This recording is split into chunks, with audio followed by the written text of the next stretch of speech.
Yes, I am going to post the recording later on. No, I cannot email the recording to you and ideas. It will be too large, but I am posting them to YouTube, and I will send you guys a link. Now realize everybody's internet is being used to madness, and therefore you're going to find that it may take me a little while to get that up and posted. Right now I'm posting the ones from Monday, and then I'll work on the ones from Tuesday, and then I'll work on the ones from today. You guys are probably, I've lost count. I think you're like the 16th chat I've done the last 3 days. And so it's a lot to cover, but I do have an outline. I do have things I'm going to make sure we go over. And my goal in the next 45 minutes or so is to take through every feature that Zoom has to offer you as a classroom teacher in connecting with both your students, your colleagues, and your parents. And so we're going to cover a lot. With me today, I have two folks helping to monitor the chat feature. They are Alice Jones. Say hi, Alice. Hello. And Alice works in our office. And then I've got my son, Jonathan Richmond, on here again. He teaches at Newsom High School. Hi, guys. And so they're going to monitor the chat. So please, if you have questions during this piece, obviously your microphones are muted. You can ask those questions in the chat. If you're working on a computer, you have a chat button down at the bottom of the window. If you're working on a phone or tablet, you have a chat feature somewhere in the top of your window. It might say more. You have to click in there to click chat. It floats and all that stuff. So we'll talk about all those features and make sure you understand how they work. I am recording this. I will post it to YouTube. I will send a link out to all of you. It will take a couple of days. So please don't expect it to come. You guys are number 3 of 5 today. And I have 5 more tomorrow and 6 on Friday. Not to mention I haven't scheduled next week out yet. So there may be more if your colleagues want to get in. But there's only so much time in a day to get on and do this kind of stuff. I want to start out with a couple of information pieces for you about Zoom before I start showing you features. The first one is you all are on a basic Zoom account, And if you sign up for this for free on your own, which I did 4 years ago when I started using this program, you get a limit of 100 people per chat and a time limit of 40 minutes. So 100 people in 40 minutes. Now, luckily for us, the district has negotiated what a lot of districts have with Zoom, and Zoom is now giving us unlimited time, but still 100 people per chat.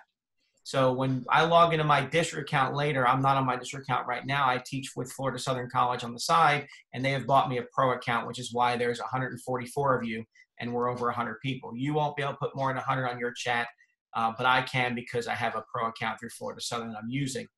But you'll see those features in there. So it's a great opportunity for you with Zoom. Number 2, and most important, I'm going to bring up the term FERPA, which is the Privacy and Rights Act. If you're not familiar with FERPA, get familiar with it, especially with online learning. You are working with children who are under 18 enrolled in a K-12 school. And therefore, they have privacy rights. And if you are going to post anything that has their pictures in it, that is not allowed. You cannot post their videos to the web. I would not do that. Even if you think you have the rights of the parents to do it, I'm going to show you settings and how you can set videos to be on and off, turn them on and off. I understand the connection piece. I do get that. A good friend of mine is a music teacher in middle school, and her first grade daughter got on Zoom on Monday and was just all smiling, giggly, seeing her friends. They haven't seen them in a week and a half. She's getting bored of seeing mom, dad, baby brother. I understand that piece. So kids may want to connect. If that's the case and your principal is okay with it, I know you guys have been in communication with your principals, then coming on for 10 minutes saying, hi, everybody, how are you? Let's have a nice chat. And then I go and mute you guys away and get rid of your videos. That's okay to then go ahead and record it so you can put it online and show them later. Another question that will come up later, I'll address it now and again later if I need to.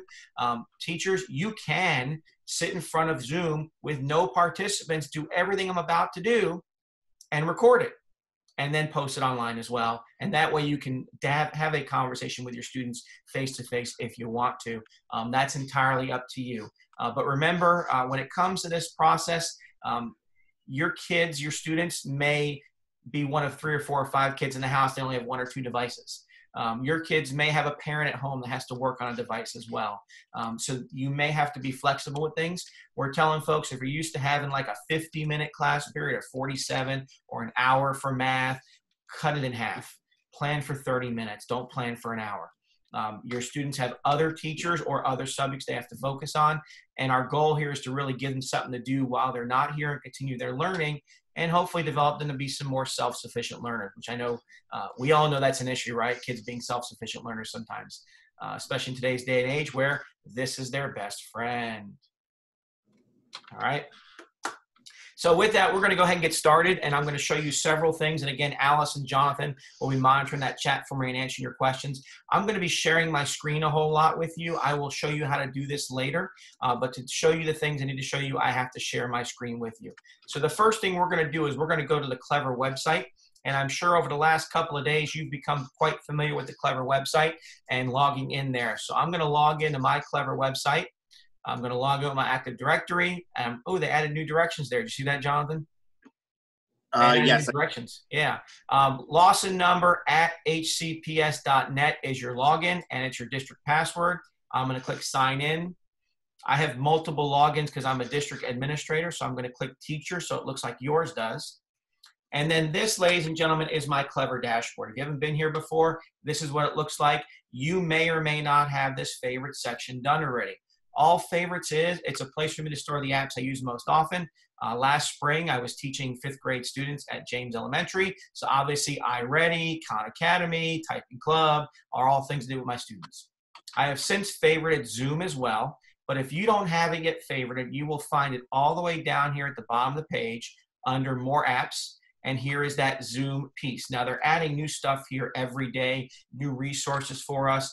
Whether we're home 4 weeks, 6 weeks, 8 weeks, the rest of the school year, you're going to have a plethora of things to work on with your students. But here's that Zoom link. And if you want it to be part of your favorites, you just click on the little heart right there. It'll move it up here to the top of the screen like mine does. Also on this page, you have the e-learning for school closure piece. And this is really important because this is where your supervisor, your content supervisor, are going to be posting information for you. And this stuff does change on a daily basis. So check back often. They're going to add new resources, add new lessons, add new things for you. I'm going to click on Zoom. It will take me directly to the Zoom website. I already have an account, so it brings me in to my district page. This is with my district account, not the Florida Southern account I'm using with you guys that we're chatting in right now. This is my district account. Real quick, if you haven't done this step yet, because you don't have to have an account to participate, you only have to have an account to host. So your students do not need accounts. They don't have to create an account. Parents don't have to create an account. You do to host, but we've done that for you. When you get to this page, you may get this strange question that comes up. Do you want to join Troy Suarez's account? Troy Suarez. Troy Suarez is not a stalker. He's not crazy. He is our supervisor of instructional technology. Say yes. That's going to give you the lifted time limit, which is right here. Notice Zoom has removed the 40-minute time limit for schools affected by coronavirus. So that's going to remove your time limit, allow you to be on longer. So like my trainers for the alternative certification program were on with their folks, their participants last night for 3 hours. On Saturday, they'll be on for 7 or 8 hours, depending upon how much they get done. That kind of stuff is going to allow you to do that in a longer piece. But notice I still have the 100-person limit on my basic piece. So that's my account here.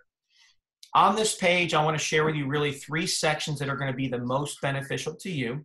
The first one is the meetings page where you can actually schedule meetings. And all you got to do is click schedule a new meeting. And then you're going to type in your meeting title. So I'm calling this My Fake Meeting. By the way, y'all can laugh at me. I've been doing this nonstop for 4 days now. That's all I do is Zoom webinars. So My Fake Meeting, here we go. I'm going to set this one up for Sunday because nobody's going to be wanting to work but me. And I'm going to do it for 2 p.m. in the afternoon. Now, when you're looking at this date here, the date is important to make sure Zoom knows you're going to be online. The time accuracy is not as important. Could I start at 1:45? Yes. Could I start at 2:15? Yes. What this does is it sets a calendar reminder for you if you want to put a calendar reminder on your computer. Okay. Same thing with this time limit here, duration. I'm going to make mine 2 hours because it's a 1 hour chat. I'm going to make it 2 hours, but honestly, I don't have to do that. It just covers my calendar. At 2 hours, this is not going to cut me off. It's not going to cut me off. It's going to just set my calendar for 2 hours. Obviously, we're all in Eastern time zone unless you've traveled, so leave it that way.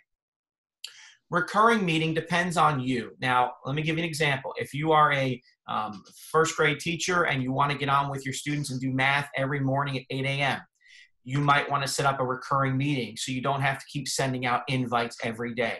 What this would do is it would launch the same meeting every day for you. Let's say that you're a 5th grade teacher and you want to do your lessons in the morning, but from 1 to 2 every day, you want to have an open office hours. Anybody can jump in and ask questions.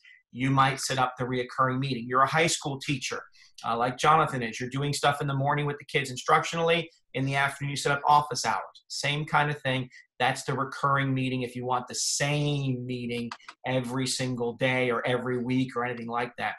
For me, I don't want that, because then this morning I had 260, before you guys at 148. Can you imagine all of you trying to join my account that only lets 300 on, and some of you would have been left out. So I don't use recurring meeting myself. Meeting ID, I let it generate automatically. You can make it do this one, but there's no real difference to me. I just let it generate a new meeting.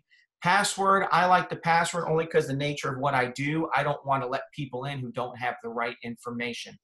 And that's why I put the password in there. For your students, you may not need this piece. I mean, if you're meeting with your 4th period class, or you're meeting with just your morning homeroom class, you're going to have 20, 22, 24 kids. It's not as big of a deal for you guys. This next section, video, is the most important part on this page. By default, unless you change the settings, by default, your video and participant video is off. For you guys, I turn them both on because I want you to see me and see what I'm doing, and I want to see your smiling faces if you want to let me see that. However, again, I go back to, I'm going to record my chat with my students. I'm going to turn this one off. I'm going to turn this one off because I don't want to have student videos on there. Now, let's say you're doing the example I mentioned earlier where you're going to have student videos on because you want to do a meet and greet and say, hi guys, welcome back, how are you? You can do that, and you can manually turn video off once you're in the chat itself. So again, think about this feature right here. Very important if you're going to be recording anything with the student pictures. Audio. I was on a call right before we came on that proved the purpose of this. One of our members of our team was in the car going from school to school helping distribute devices. He could only telephone in. So if I do computer audio only, it would mean he couldn't have participated. So if you look back at that invitation I sent you guys, it had information for a Zoom link. You can use your computer or you can call in with your phone, so I leave it on both. The bottom, meeting options. First of all, this one here, enable join before host. Never, 0x, don't do it. Do not enable join before host. A very, very bad idea. What this would allow to happen, instead of you guys being stuck in that waiting room where I had you before, you would have been able to join the chat. And let's say that my cat puked before I got on with you guys and I went and I took care of that and came back. Well, now my kids have been on the chat talking to each other and who knows what they were saying. So I got to be very careful about this piece. I never enable this one. I do use this next one though, mute participants upon entry. And that one I check this box, and what that does, it makes sure when you come on, you're already muted. Today I use the enable waiting room. There is some debate about this one right now amongst our staff as to whether or not you guys can chat with each other while you're in the waiting room. I haven't found it yet, but just, be careful about this one here. If students can chat before they come on, that might not be a good idea to have that one, but I use it for my purpose for what we're doing here. Authenticated users, I don't use that piece, but I mean, you could check if you want to. We'll talk about breakout rooms later in the chat. And then if you want to remember to record your session without having to remember it, you would check this box right here and it will record it automatically for you. So I'm just going to check my mute participants. I'm going to click on save, and it's going to give me my meeting summary page, which has my fake meeting. It has calendar information if I want to add to my calendar. It's got the meeting ID. It's got the meeting password. It's got the link. It's got a copy invitation button, so I can copy the invitation and send it out. So let's say you're doing this for Monday and you want to have a meeting with your homeroom or your first period or your morning class or whatever you're meeting with. You could create this meeting like we just did. You would copy this invitation like this, and you could paste it into Edsby on the feed. You could email it out via Edsby to both your parents and your students. You could do it via Remind. You could do it any number of ways. You can send this out to students so they can get onto that chat with you. The two things I'll make you note on this thing, if you're sending it via a computer, like Edsby, you can do the whole piece. but I would delete this last line down here. None of us has found a use for this thing, find your own number. We've not found a use for that one yet, so we just delete that one so they don't click the wrong link if they're using a computer. Otherwise, everything else on here is applicable to somebody on a computer. If you're doing it via Remind, you might want to just highlight this part in the middle because Remind has a limited number of characters that you can use to be able to send out reminders to your students about things. So you got that piece right there. Again, you can always edit your meeting if you need to. You can always edit at any time. And then you can also come here to start this meeting whenever you're ready to go. The second place I want to show you about on here is the Settings tab. And in the Settings tab, you've got a lot of various settings here that come by default, ladies and gentlemen. And I have not touched any of my settings here because I want you to see what they look like when you first create your account. The only one I do tend to edit all the time is down here in Meeting Basic. It's about a third of the way down. I'm sorry, not in Meeting Basic. I apologize. I've been doing this too many times. It's in Meeting Advanced down here about 2/3 of the way down, and it's the breakout room feature. If this is something you might want to use, you have to enable it ahead of time. You have to enable this ahead of time. Otherwise, you will not be able to use it once you're in the chat itself. If you have this clicked as off, blue means on, gray means off. If you have it clicked as off and you try to use breakout features once you're in a chat, you won't be able to do it. So you got to enable this ahead of time. It doesn't mean you're going to use it. It just means that you're going to set this piece up ahead of time in case you decide you want to do it. We'll talk more about breakout rooms in a little bit. The last thing I want you to see here is under the Resources tab, download the Zoom client. And in my last chat at 10 o'clock this morning, had this question come up many, many times. What is a client? What do you mean by client? Okay, so most of y'all have been with Hillsborough County for at least a year, maybe longer. You know that if you access your district ideas email via the website, you can't use PDS to register. You can't use certain features when you go in the website. That's like in Google Chrome or Microsoft Edge or Safari. You have to download the First Class program to be able to access PDS. It's a client. It's called a client, and it's a separate paragraph. So that's a really important thing, separate program, so really important to have. So I would download the Zoom client. Now, if you're on your phone or tablet, you can do that very easily via the App Store or the Google Play Store and get that piece. But on the computer, you have to actually download the client, and you want to run your chats in there. You want to run your chats in there for two reasons. Reason number one, you have more controls and more things you can do. Number two, it has a more centralized location for things and finding what you need to be able to do than doing it via the website. As far as what you should use to host, many of you are saying, oh, I've got an iPad I might use to host my chat.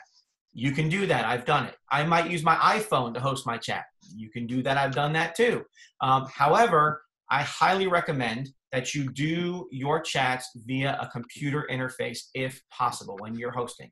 And the reason why is those extra controls, easier to find things. For example, last night I had one chat going here, one chat on my iPad. And while I can have the chat feature available while I'm on my computer, on my iPad, I have to have it covering everything up. And so therefore, I can't see everything behind that going on. In addition, what I can do right now is I can click out of the window we're in together, and you notice I'm still moving, I'm still talking, you're still seeing my video. When I did this on my iPad about 1.5 years ago, and I switched windows to find a document, it froze my face like this. Go ahead and laugh. You can laugh at me. It's fine. I came back, did it again. It froze like this. So the reason behind that is it's not a true multitasking device. And so I had to learn, if I'm using my iPad to do a chat, I got to do this before I switch screens.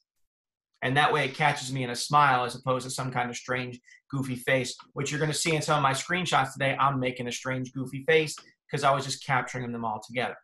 So that's it on the website. Again, back in this meeting tab, you can use this to start your meeting anytime you want. Here's the main meeting. Here's my fake meeting for Sunday the 29th. And I can click start anytime. I can also delete it from here as well if I don't want to use that meeting. So I'm going to stop sharing that screen and bring you guys back together because I want to see all of you at the same time. And one of the neat things you need to realize about the way Zoom works is it has a couple of different features. And one of those features is it has something called the speaker view. So I'm going to share this with you. And this is my son earlier. Sorry, Jonathan, I got you in that lovely pose again. No, it's This is the speaker view. Some of you may have this right now where I'm looking really big in your screen, and then you have a small picture of yourself. There's also something different that is called the gallery view, and that's this image right here. This is the gallery view, and this is the gallery view. So somewhere on your screen, you have an option to switch between the speaker view and the gallery view. And I'm gonna tell you, using this program for the better part of 3 or 4 years, I highly recommend being in the gallery view. Otherwise, you may see faces popping across your screen as somebody else gains the floor. Because basically, what speaker view does is whoever has the floor, their face shows up big in your window. So that's an important thing to think about as you move forward with this program.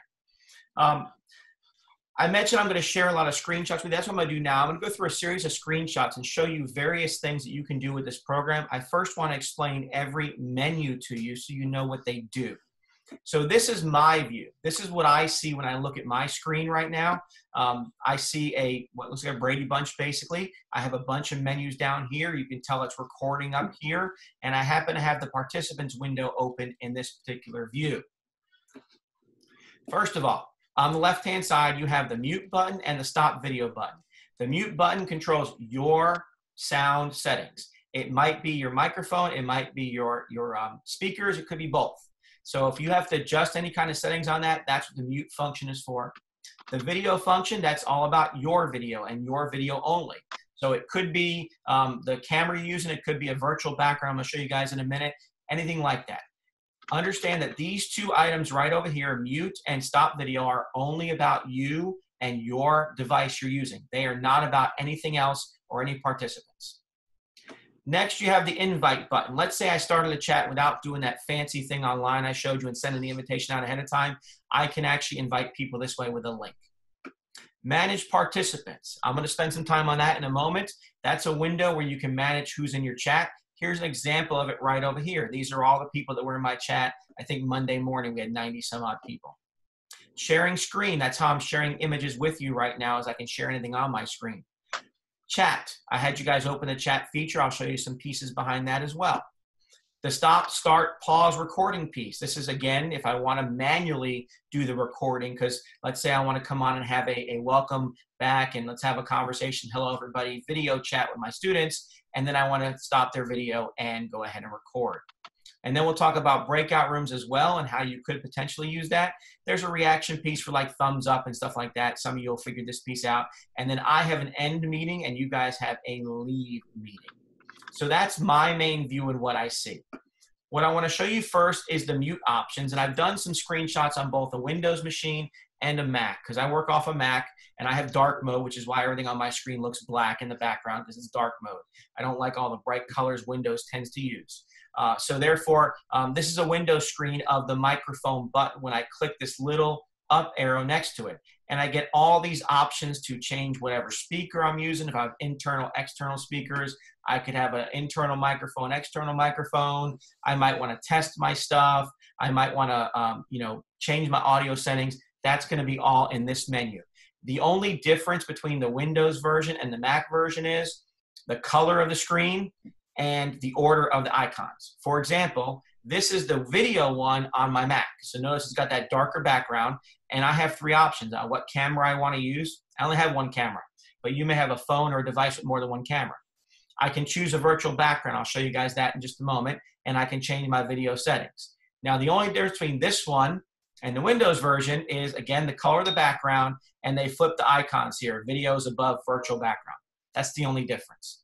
So what I'm going to do now is I'm going to leave this share for a moment and come back to our group, and I'm going to change my virtual background for you so you can see what I've got. Let's see, where am I going today? Coast of Ireland, there we go. Sunset on the coast of Ireland. There I am in a virtual background. If you decide to use a virtual background, you have to remember 2 things. Number 1, the virtual background depends on the speed and ability of your computer. So my laptop is like 6 years old. It will not work with virtual backgrounds. My iPad I bought last year. My iMac is like 5 years old, but works great. I can use virtual backgrounds with them. The second thing, be careful of the color of clothing you're wearing and or what might be behind you. I've seen strange things in the last week. I've seen people with floating heads like Harry Potter. I've seen people with their whole body is gone. All I see is a shirt because they're pale and they blended in with the background. So, you know, those things can happen. So test it out before you go on with your students, obviously. You don't want to have them in there with you. When you go into this window called virtual backgrounds, what you're going to see is something similar to this. And this is what mine looks like. And again, I've got choose virtual background, none. Mine came preloaded with a couple images. I've also added some images here with the plus sign. You can add images you find on the internet.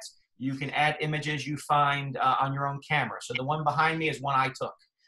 The one I was using earlier when I was in the Florida Gator Stadium, I didn't take that picture. I downloaded it off the internet. That's a feature to kind of look at. Again, whether or not you can use this feature is very dependent upon if you have the latest version of the client. The download client you have to go to up on the zoom.us website. You click on resources and download the client. If you don't have the newest version of it, you won't have virtual backgrounds. That's just something, it's a newer feature in the last year. The next menu is manage participants. And here's an example of this one from one of my chats on Monday. Barb was my moderator. And here I am here. We're in the gallery view, not the speaker view. And this is the waiting room. Notice we had 20 people waiting in our waiting room, and then Barb and I were in the chat. You'll notice Barb has a red line through her camera saying it's off. You all have a red line through your microphone saying it's off. And so that's how I can kind of know and see who's got access to what. I can also admit people. So like today, I admitted my son and Alice in ahead of time so we can have a conversation before you guys came on board. And then I can go and hit admit all later and let you guys all in at one time. For me, it's a great feature because that way you're sitting somewhere waiting for me and I can get things set up before you come into my screen with me. Another view of this manage participants is here.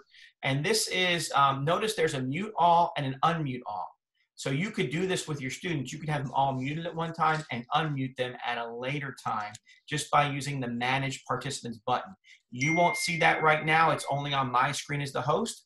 You have a button called participants we'll talk about in a minute. Last but not least, though, is this more button. And in almost every window on Zoom, there's either a more button or a three-dot button. A more button or a three-dot button giving you more settings. So this one gives me settings such as mute participants on entry. That's why when you came in the chat, you were already muted. Allow participants to unmute themselves. I've turned this one off because otherwise each of you could unmute yourself and not know about it. You might have done it accidentally. I was on a chat yesterday. It wasn't mine, but somebody had made an inappropriate comment, didn't realize their microphone wasn't muted. So again, a feature to kind of think about with that. I don't need the play, enter, exit chime. It's not that important to me. Allow participants to rename themselves. I do this for you. I'm going to show you how to do it in a moment. But if I'm working with my students, I taught middle school guys. I taught 6th through 9th grade for most of my career. I taught 5th grade a little bit of last year. I know what my students would do if I let them rename themselves. They'd be Doofus and some other inappropriate name. You know it. You're laughing about it right now, even though I can't see or hear you. But you know your students, they would do things like that. And so I might uncheck this box. And guess what? If you do, you as the host can still rename them, which I'm going to show you in just a moment. Locking meeting just means nobody can come in again. That means no one else can come in. We've locked the meeting. I would do that if I had a set time. I didn't want people to come in after I've opened it up. I've not used that feature this week. And then finally, put participants in waiting room on entry. Once I click admit all to let you guys in, I uncheck this box. That way, those of you who came in after 1 o'clock did not get stuck in the waiting room. You came right into our chat at that point. So another feature in there. And then this is what it looks like on a Windows machine. Same thing, just a different color, obviously. You got the mute all, unmute all, and the more options again. And you can see the options I have here. So I'm going to go back to the main window for a moment. And if you would hover, if you're on a computer, hover your mouse over your picture and click on the 3 dots. When you do that, you'll have a rename option. Now, Jacqueline Myers, I'm going to rename you so they can see I can rename you. Are you Miss or Mrs.? Miss or Mrs.? Mrs. Okay, got it. So I'm going to rename her to Mrs. Myers, and now shows up Mrs. Myers. You can rename yourself, but I can rename you as well. And so if I turned off that feature for my students, then I can rename you. By the way, in that same 3-dot menu you used, I also have the option to, Aaron, I'm going to stop your video real quick. and then you can restart it if you want to. So that's kind of a neat thing that you can do for folks. You can play around with their settings and things like that. You can stop their audio, start their audio. There's 2 places to do that piece, to actually start and stop your audio and video. So that's that feature. The other feature I want you to see while we're back in this window is the student raising hand feature. So if you're on a computer, at the bottom of your page, you have manage participant, or you have participants. Click on participants. And when you do that, when you do click on participants, you will get a menu where you should be able to raise your virtual hand. And you'll see a little blue hand in your corner. So Eve, I'm going to lower your hand and unmute you. Hi, Eve. How are you? Say hi to everybody. Hi. Hello. And so I could do that if I had a good number of students where I went on 2 pages. Katie Pierce, I'm going to lower your hand. Hi, Katie. How are you? Good. Hi. All right. So, and it's a very neat feature if you want to do that. Kim, no, you don't raise your hand. Juan, you raise your hand. Hi, Juan. How are you, Juan? You got some Legos in the background, Juan. Yes, sir.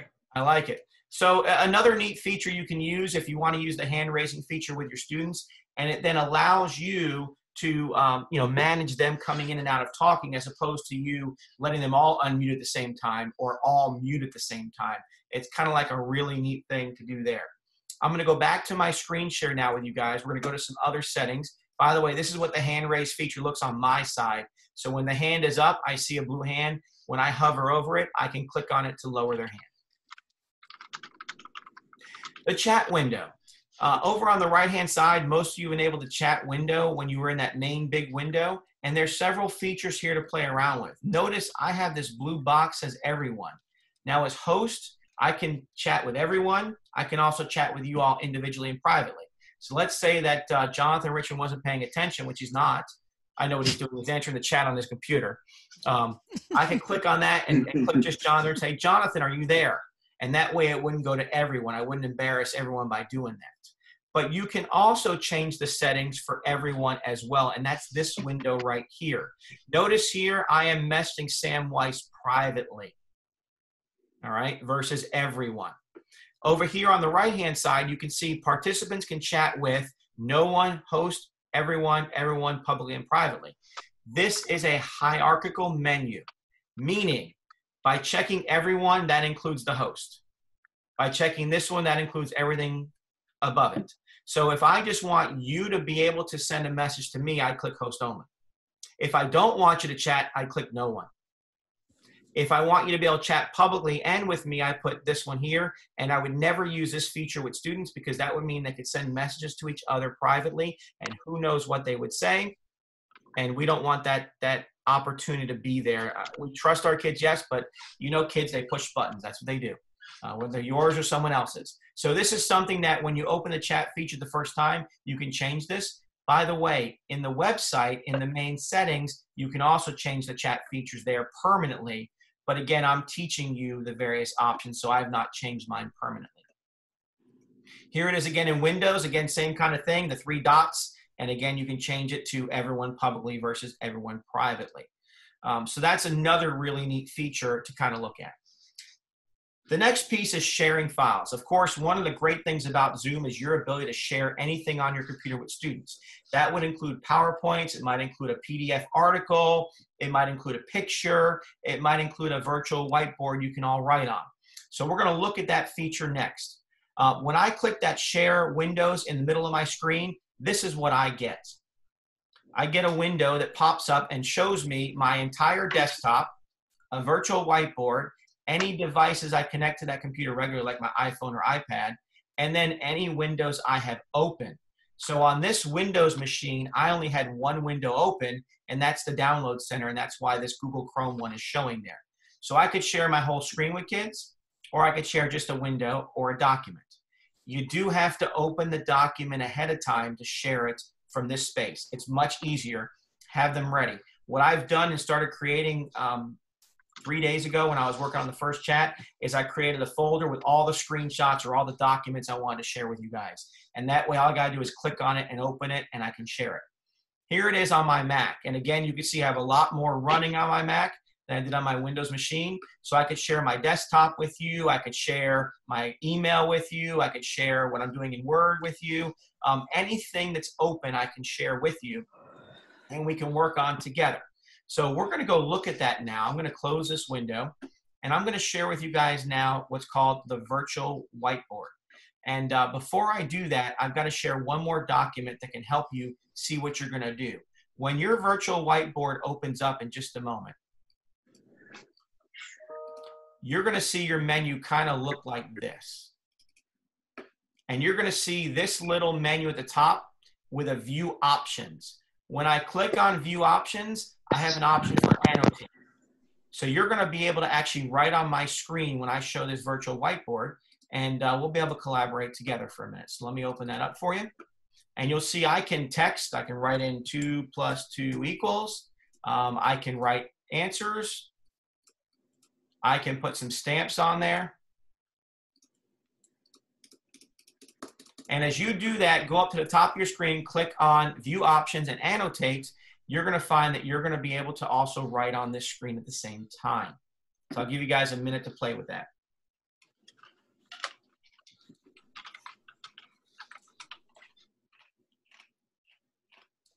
So while they're drawing on that, one of the questions that was brought up, I think I answered it correctly. What is the recommendation for elementary as per the chat for participants? Great question. I mean, as long as you have it publicly, they can't type anything. I would say your intermediate kids, your 3rd, 4th, 5th graders probably can handle the chat. Your primary kids probably cannot, so you may want to disable the chat feature altogether. And you would then click the no one. They would not be allowed to chat with anybody. And there are certain programs that you're not allowed to draw on here. Like if you have a Chromebook, unfortunately, you're not able to annotate on this. Yeah, some programs are limited, but phones are great. Tablets are great. So you see it gets pretty messy. Now, the only bad thing about this is I can't tell who did what, but I can save it. I have a save button. I can also do this and clear all your drawings and make you start over again. And then, oops, I left the window, but as long as I haven't cleared it, when I come back, it has the same stuff there that we left off with before, and we can pick up where we left off. This is a great feature, annotating, to allow you to collaborate with students. So I'm going to take you down a couple of examples real quick. You're an elementary teacher, 3rd, 4th, 5th grade, getting ready for the writing assessment. You were doing this before the break. No writing assessment now. I know you're all heartbroken over that piece. You just wanted to administer that test. I know you did. But you can still practice with kids on their writing because they're going to write no matter what grade they're in. So now you have a PDF article you put up and share. You show students, it's an opinion piece. You show them how to text mark, underline, check plus for in favor of, check minus for negative against, and then you have another student do the second one, another student do the third one, another student do the fourth one. And so you can have that opportunity here to collaborate the same way you would in your classroom. Math teachers, you can have a page up here with several problems and have different students assigned to filling out each one. Science, social studies, you can do a reading together and have kids underline or highlight things with this process. So there's endless opportunities for them to be able to annotate with you. Now, one thing you'll also know is that I have not yet turned off your sharing option. So whoever gets there first can now share the screen with us. Oh, Jonathan, you had to take over first, didn't you? Notice here, though, that I can annotate and I can draw on Jonathan's screen the same way he could draw on mine. Yep. So go ahead and clear out for me. Let somebody else come in. There you go.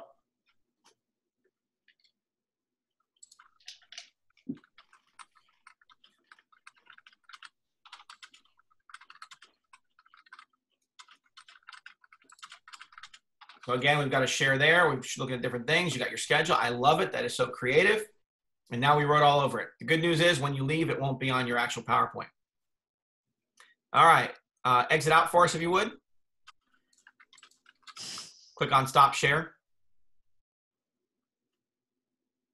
There you go. Anybody else want to try real quick?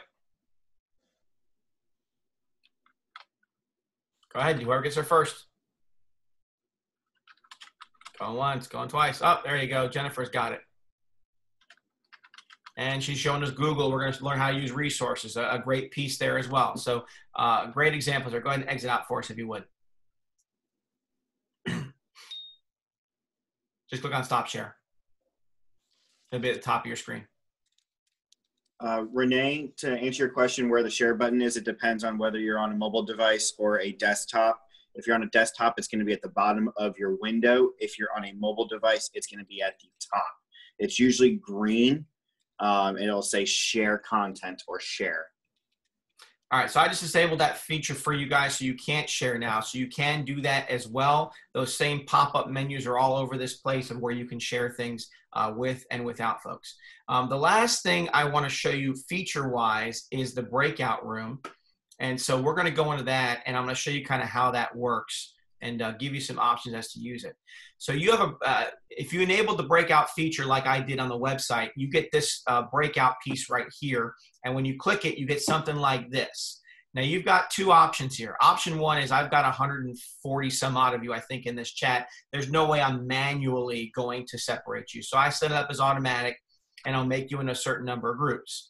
But here's a use I could see for this. If you are a co-teacher, or you have a ELL paraprofessional or a kindergarten para you work with, you could assign your co-teacher to a room with the 5 students who need his or her help, and then you could be assigned to the other room with the other 20 participants. You could do that way. That way somebody's always monitoring it. The one downside of breakout rooms, and I've looked all over the place to find this and I can't, once they leave the main chat, you can't monitor what they're doing unless you go in that room. So earlier I had like 15 breakout rooms. We had 260 people on. I have to go through each room to see what's going on, and I can't be in all the rooms at the same time and monitor it. So you know your students, you know them best, you know what you can and can't do with them. This is a feature you could potentially play around with. We're going to do that now, though. I'm going to put you guys into breakout rooms, and to give you enough people to have a discussion, I'm going to make just 10 breakout rooms, about 15 of you each. When you get in there, you will find 2 things can happen for you. Number 1, you can unmute yourself so you can have a conversation. Number 2, you can enable sharing with yourselves, whether it be a document or the whiteboard, and start having a conversation about how you might use some of the features we've already covered in this process. So I'm going to put you in those breakout rooms now, and then I'm going to pop into a few of them and say hello.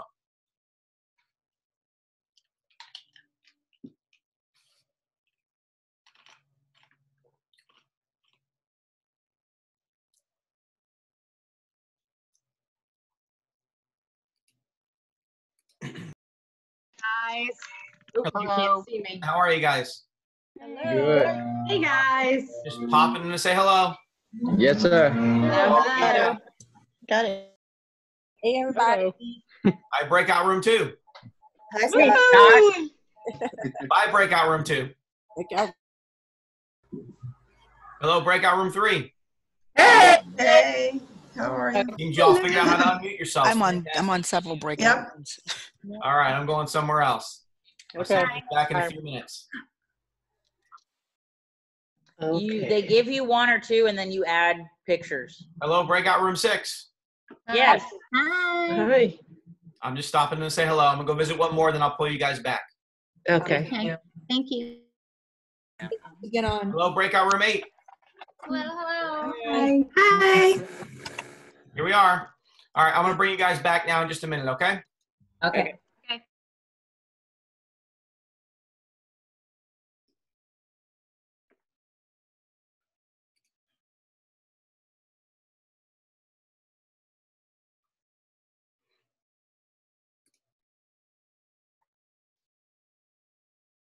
All right, welcome back, everybody. Some folks are still coming back in. I'm going to just wait a moment till everybody gets back in here with us.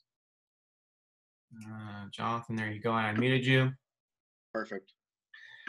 So what you guys were seeing there is the breakout room feature. Now, when I go in and get you guys in the breakout rooms, here's what I see. I see this window for breakout rooms, and what I'm able to do, as you can see here, I was in breakout room 3. I can leave and go into breakout room 1. I can close all the rooms. I can send a broadcast message out to all the rooms. The only thing I cannot do is I cannot be in all rooms at the same time.